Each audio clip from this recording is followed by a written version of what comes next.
ভাইরে, জাহান্নাম থেকে পালিয়ে আসা এই আপামনিকে চিনতে পেরেছেন? ফেসবুক ব্যবহার করলে তো আপামনিকে চিনার কথা, কারণ 2 দিন ধরে আপামনির ভিডিও চোখের সামনে সমানে ঘুরে বেড়াচ্ছে। সাংবাদিক যখন আপামনিকে জিজ্ঞেস করেন কোথা থেকে এসেছেন, আপামনি উত্তর দেন জাহান্নামের চৌরাস্তা থেকে এসেছি। সাংবাদিক তখন বলেন, জাহান্নামের চৌরাস্তা থেকে এসে আমার ক্যামেরায় হাত দিলেন কেন?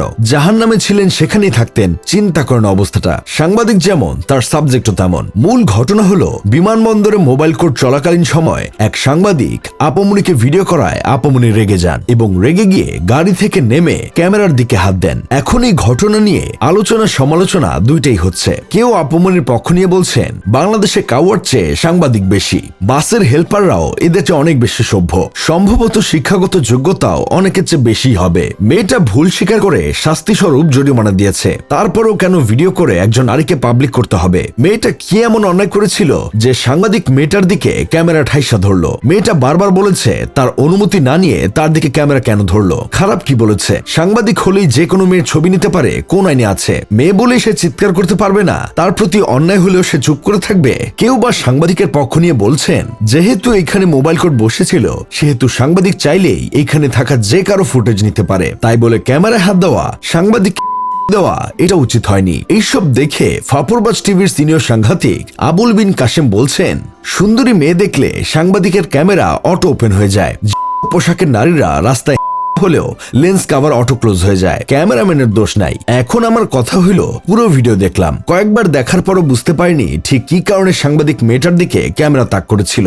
যদি গাড়ির বিরুদ্ধে মামলা হয়ে থাকে সেটি নথিভুক্ত করার জন্য আলাদা করে একজন নারীর মুখ ক্লোজ আপে ধারণ করা তো উচিত না। আপামনিও ধোয়া তুলসী পাতা না, উনারও দোষ আছে। উনি তো সাংবাদিকদের বাচ্চা বলতে পারেন না। মানলাম আপামনি ডোনাল্ড ট্রাম্পের নাতির ঘরের পুতি, তাই বলে এমন ব্যবহার করা তো উনার উচিত হয়নি। দোষ এইখানে দুজনেরই আছে। একটা বিষয় দেখে খুব অবাক লাগছে, সেটা হলো একটা মেয়ে আর কয়েকজন সাংবাদিক মিলে কামড়াকামড়ি করছে। আশেপাশে এতগুলো পুলিশ থাকার পরেও বিষয়টা সমাধান করার জন্য কেউ এগিয়ে আসলো না, সবাই ধৈর্যের মতো দাঁড়িয়ে রইল। এটা দেখে খুব ভালো করে বুঝতে পারছি কেন সিনেমার শেষের দিকে পুলিশ এসে সবাইকে বলেন কেউ আইন নিজের হাতে তুলে নিবেন না, অথচ পুলিশ আসার আগেই নায়ক জসিম রাজীবের বান্ডি ফাটিয়ে দিছে। এইসব দেখে আমার বন্ধু কেরামত বলতেছে, এমন এক আজব দেশে বাস করি যেখানে মানুষগুলো যতটা না কিউট, সাংবাদিকগুলো এর চেয়ে বেশি কিউট। পরিমণি কি রান্না করেছে এটা নিয়ে আজকাল নিউজ হয়। লায়লা নতুন কোন কোচি ছেলে ধরেছে এটা নিয়ে নিউজ হয়। হিরো আলম সংবাদ সম্মেলন ডাকলে সেখানেও শখানিক সাংবাদিক হাজির থাকে।